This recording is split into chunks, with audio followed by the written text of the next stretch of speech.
Hello दोस्तों, जय श्री राम, जय जय श्री राम। स्वागत है आपका अपना YouTube channel everyone for you में।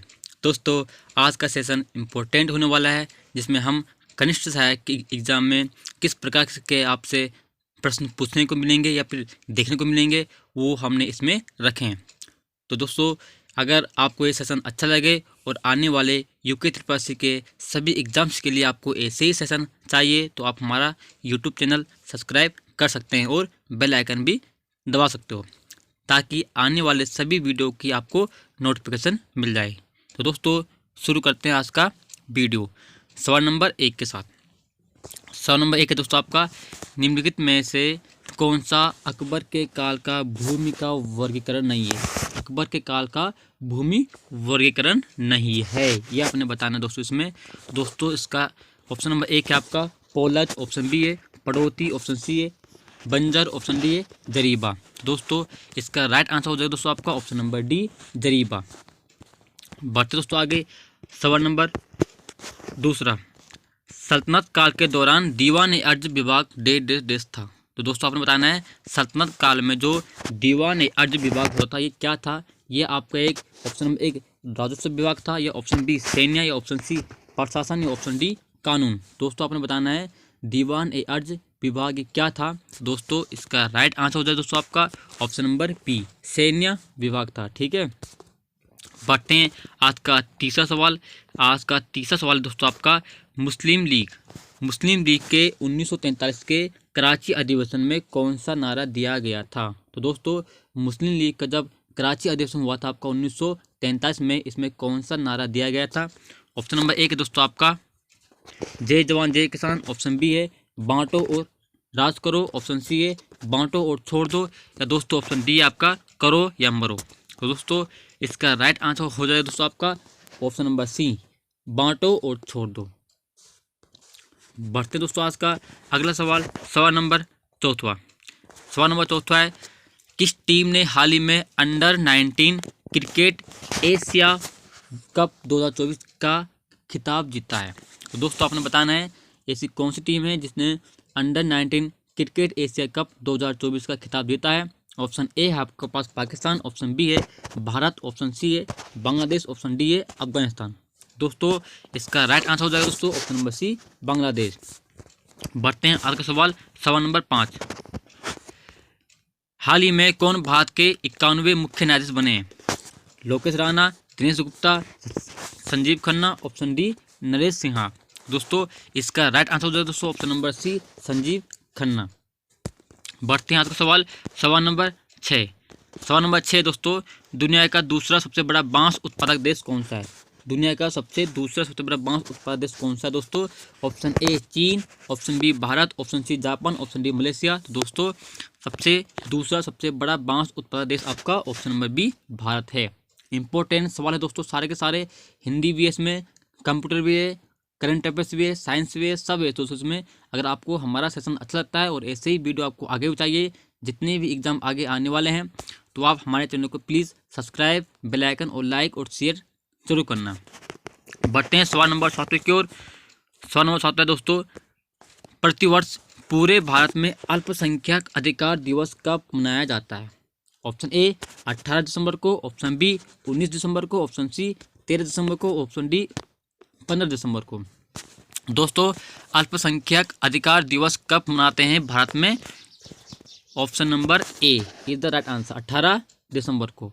बढ़ते दोस्तों आज का अगला सवाल, सवाल नंबर 8वां, हाल ही में एशियन डेवलपमेंट बैंक के 11वें अध्यक्ष कौन बने हैं? तो दोस्तों आपने बताना है एशियन डेवलपमेंट बैंक के अध्यक्ष कौन बने हैं दोस्तों नए, जो कि 11वें बने हैं। आपसे पूछ सकता है कि कौन से अध्यक्ष हैं, तो आप दोस्तों 11वें अध्यक्ष हैं। ऑप्शन ए लिथाला लिंडे, option B Ramesh Gautam, option C Jake Markson, या ऑप्शन डी मासातो कांडा। दोस्तों इसका राइट आंसर हो जाए दोस्तों आपका option number D, Masato Kanda. Important सवाल है दोस्तों, आ सकता है। सवाल नंबर 9, निम्नलिखित में से कौन सी हिमालय की एक मुख्य श्रेणी नहीं है? तो आपने बताना है हिमालय की एक मुख्य श्रेणी नहीं है। ऑप्शन ए जांस्कर श्रेणी, ऑप्शन बी महान हिमालय, ऑप्शन सी काराकोरम श्रेणी, ऑप्शन डी पश्चिमी हिमालय। दोस्तों हिमालय की एक मुख्य श्रेणी कौन सी नहीं है, ये आपने बताना है। तो दोस्तों इसका राइट आंसर हो जाए दोस्तों ऑप्शन नंबर डी, यानी पश्चिमी हिमालय। पश्चिमी हिमालय दोस्तों आपका हिमालय की एक मुख्य श्रेणी नहीं है। बढ़ते हैं आज का क्या सवाल, सवाल नंबर 10। 6 जुलाई 1905 को बंगाल के विभाजन की घोषणा करने वाले प्रथम समाचार पत्र का नाम क्या था? दोस्तों आपने बताना है वह है प्रथम समाचार पत्र जिसने बंगाल के विभाजन की घोषणा की थी। Option A Swaraj, option B Sanjeevani, option C Kalantar या ऑप्शन डी आनंद बाजार पत्रिका। दोस्तों इसका राइट आंसर हो जाए दोस्तों आपका ऑप्शन नंबर बी संजीवनी। बढ़ते हैं आज का क्या सवाल, सवाल नंबर 11। फ्लैश मेमोरी का प्रयोग इनमें से कौन से स्टोरेज मीडियम में होता है? तो आपने बताना दोस्तों जो आपकी जो फ्लैश मेमोरी होती है इसका जो आप स्टोरेज जो है किस मीडियम में होता है? Option A solid state disk, option B CD ROM, option C floppy disk या ऑप्शन डी इनमें से कोई नहीं। तो दोस्तों फ्लैश मेमोरी का जो आप सॉरी दोस्तों स्टोरेज करते हो वो करते हो आप सॉलिड स्टेट डिस्क में। ऑप्शन नंबर ए राइट आंसर। बढ़ते हैं सवाल नंबर 12। खलीसा जमीन इनमें से कौन से सुल्तान के समय बढ़ी? तो आपने बताना दोस्तों option A Balban, option B Alauddin Khilji, option C Firoz Shah Tughlaq या ऑप्शन डी मोहम्मद बिन तुगलक। दोस्तों इसका राइट आंसर हो जाएगा अलाउद्दीन खिलजी के समय बढ़ी थी खलीसा जमीन। सवाल नंबर 13। मंत्रिपरिषद के सदस्यों की नियुक्ति राष्ट्रपति करते हैं। तो दोस्तों आपने बताना है किसकी सलाह के आधार पर करते हैं मंत्री परिषद के सदस्यों की नियुक्ति राष्ट्रपति करता है, तो वो किसकी सलाह पर करता है?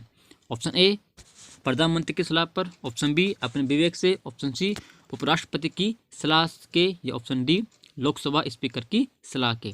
तो दोस्तों इसका राइट आंसर हो जाएगा दोस्तों आपका ऑप्शन नंबर ए प्रधानमंत्री की सलाह पर। सवाल नंबर 14। चंद्रगुप्त प्रथम के बाद गुप्त साम्राज्य की बागडोर किसने संभाली? Option A Brahmagupta, option B Samudragupta, option C सुंदरक या ऑप्शन डी श्रीगुप्त। तो दोस्तों इसका राइट आंसर हो जाए दोस्तों ऑप्शन नंबर बी समुद्रगुप्त। बढ़ते हैं आज का अगला सवाल, सवाल नंबर 15। राष्ट्रीय मानवाधिकार आयोग का अध्यक्ष कौन होता है?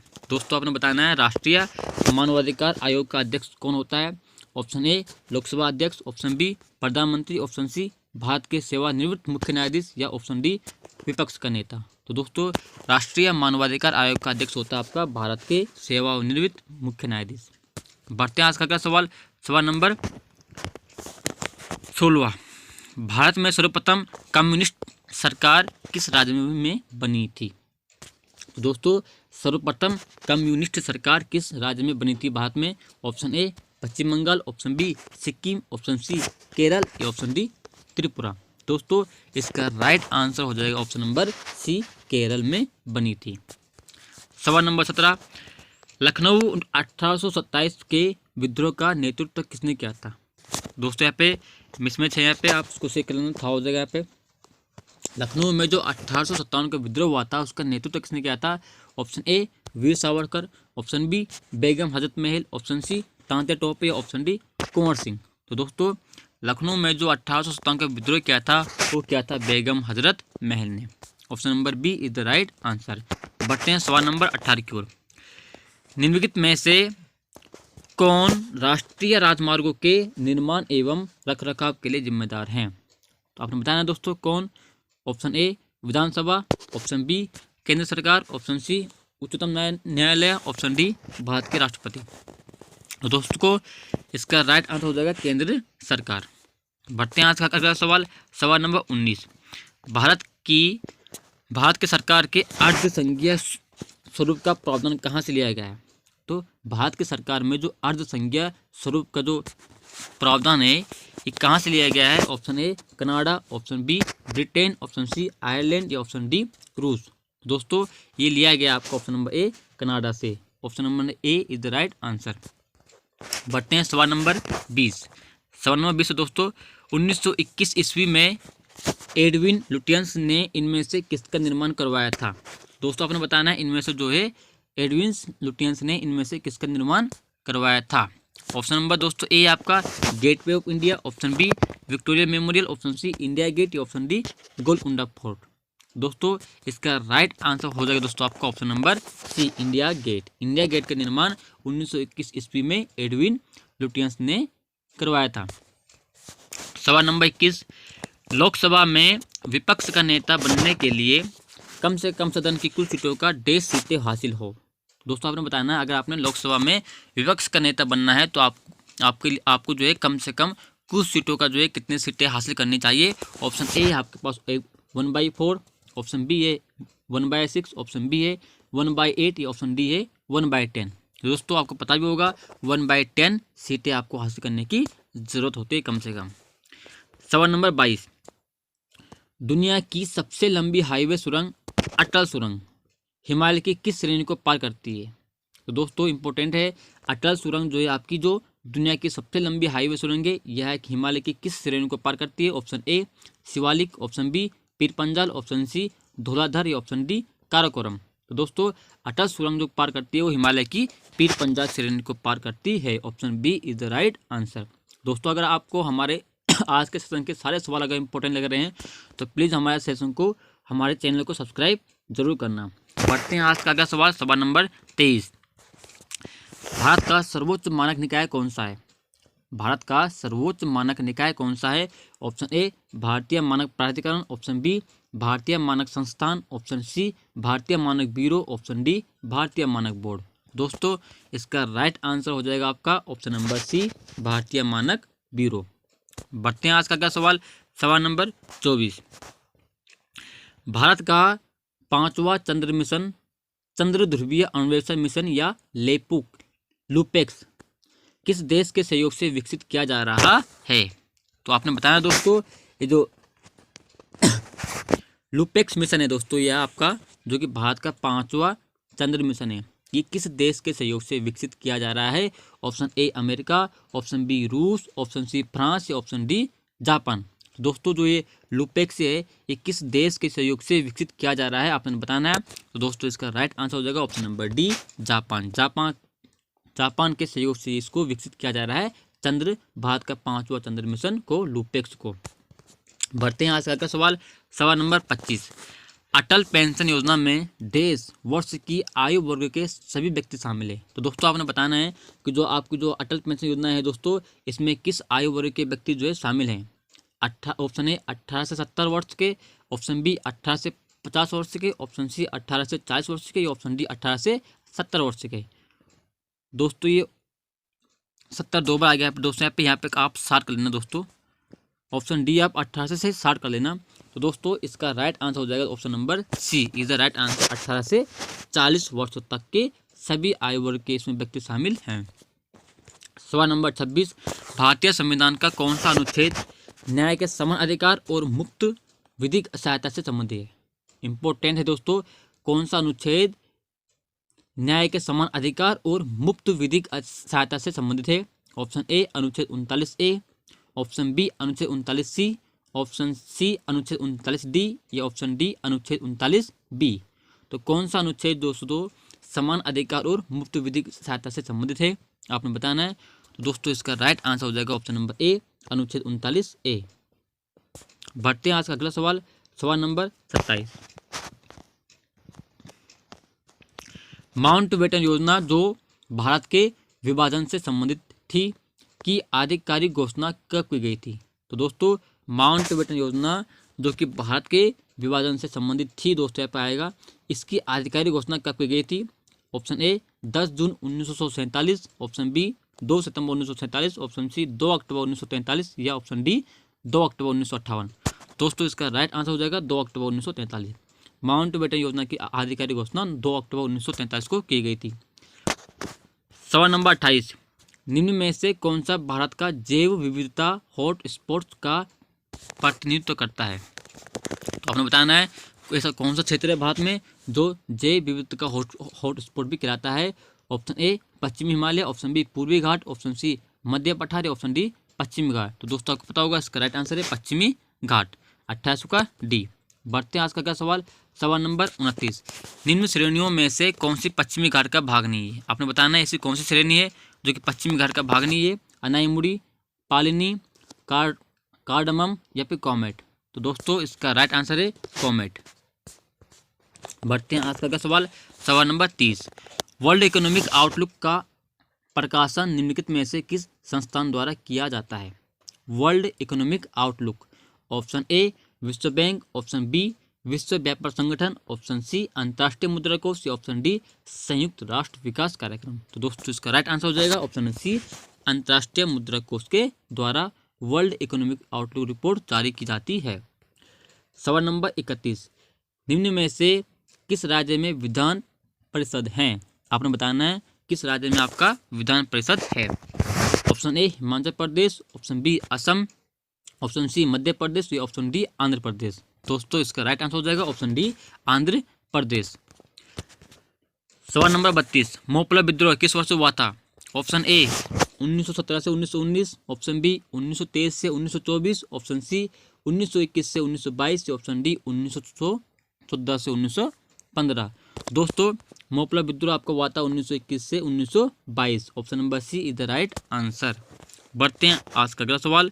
सवाल नंबर 33। निम्न में से क्या परिसंचरण तंत्र का अंग नहीं है? आपने बताना दोस्तों। ऑप्शन नंबर ए बड़ी आंत, ऑप्शन बी हृदय, ऑप्शन सी रक्त या ऑप्शन डी धमनियाँ। दोस्तों option number A is the right answer. बड़ी आंत आपका परिसंचरण तंत्र का अंग नहीं है। बढ़ते आज का सवाल। सवाल नंबर 34। कंप्यूटर की बूटिंग इसके लिए निम्न में से किसकी आवश्यकता होती है? तो दोस्तों कंप्यूटर की बूटिंग के लिए किसकी आवश्यकता होती है? ऑप्शन नंबर ए आपका translator, option B assembler, option C compiler. दोस्तों इसमें कंपाइलर लिखा, कंपाइलर हो जाएगा, फिर ई हो जाएगा कंपाइलर, या ऑप्शन डी ऑपरेटिंग सिस्टम। दोस्तों कंप्यूटर की बूटिंग के लिए हमेशा आपको ऑपरेटिंग सिस्टम की जरूरत होती है। Option number D is the right answer.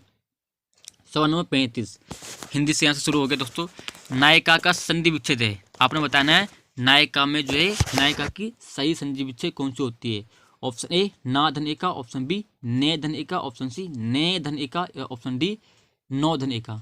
दोस्तों नायिका की जो सही संधि विच्छेद होती है वो होती है ऑप्शन नंबर सी ने धन एका।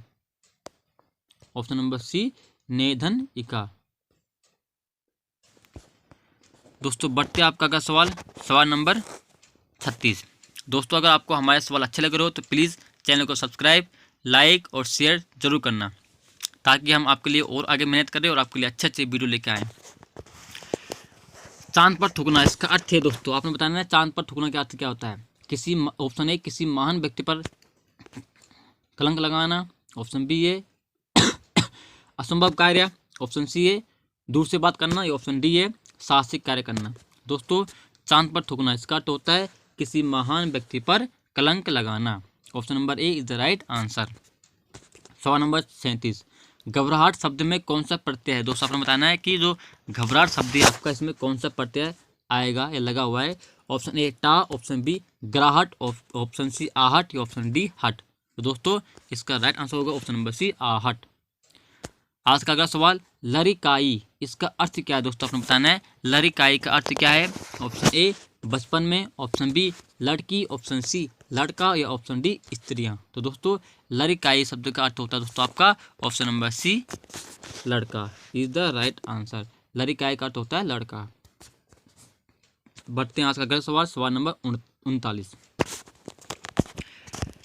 अध्यक्ष शब्द का उपसर्ग है। आपने बताना है कि अध्यक्ष शब्द में जो है कौन सा उपसर्ग होगा। ऑप्शन ए आदि, ऑप्शन बी आधि, ऑप्शन बी आधि या ऑप्शन डी अधि। दोस्तों अध्यक्ष शब्द का उपसर्ग होगा आपका ऑप्शन नंबर डी अधि, राइट आंसर। बढ़ते हैं आज का सवाल। सवाल नंबर 40। नमस्कार शब्द का सही संधि विच्छेद है।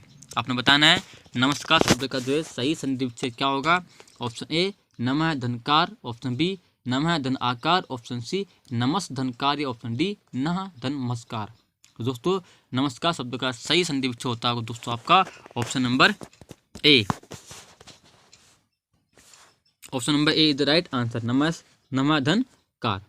बढ़ते दोस्तों आज का अगला सवाल। सवाल नंबर 41। कमर में पहनने वाला आभूषण को कहा जाता है। तो आपने बताया दोस्तों कमर में जो आप आभूषण पहनते हो उसको क्या कहते हो। ऑप्शन ए नूपुर, ऑप्शन बी किंकिणी, ऑप्शन सी हार या ऑप्शन डी कर्णफूल। तो दोस्तों इसका राइट आंसर होगा किंकिणी, उसे बोलते हैं हम किंकिणी। किंकिणी कमर में पहनने वाला आभूषण। सवाल नंबर 42। पदों का वह समूह जिसके द्वारा हम कोई पूरी बात कहते हैं। तो आपने बताना है क्या कहलाता है। ऑप्शन ए वाक्य, ऑप्शन बी नाद, ऑप्शन सी शब्द, ऑप्शन डी क्रियापद। दोस्तों इसका राइट आंसर होगा ऑप्शन नंबर ए वाक्य। बढ़ते हैं सवाल नंबर 43। घी शब्द का प्रयोग लिंग में होता है। आपने बताना है कि घी शब्द में कौन सा लिंग आएगा। ऑप्शन ए स्त्रीलिंग, दोस्तों ऑप्शन ए स्त्रीलिंग, ऑप्शन बी नपुंसकलिंग, ऑप्शन सी पुल्लिंग या ऑप्शन डी इनमें से कोई नहीं। तो दोस्तों इसका राइट आंसर होगा घी शब्द में आपका पुल्लिंग शब्द है, यानी घी आपका एक पुल्लिंग शब्द हो जाएगा। पढ़ते दोस्तों आज का लास्ट सवाल, सवाल नंबर 44। क्रिया के मूल रूप को क्या कहते हैं। तो आपने बताना है क्रिया के मूल रूप को क्या कहते हैं। ऑप्शन ए धातु, ऑप्शन बी वर्ण, ऑप्शन सी प्रत्यय, ऑप्शन डी विभक्ति। तो दोस्तों इसको बोलते हैं option number A is the right answer धातु। क्रिया के मूल रूप को बोलते हैं हम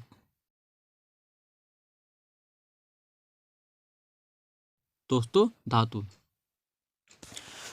तो दोस्तों अगर आपको आज के हमारे सवाल अच्छे लगे हो तो प्लीज़ हमारे चैनल को सब्सक्राइब, लाइक और शेयर जरूर करना। आगे आने वाले यूके त्रिपाठी के सभी वीडियोस के लिए हमारे चैनल को सब्सक्राइब जरूर करना। दोस्तों हम आपको मिलते हैं अगले वीडियो में, तब तक के लिए थैंक यू।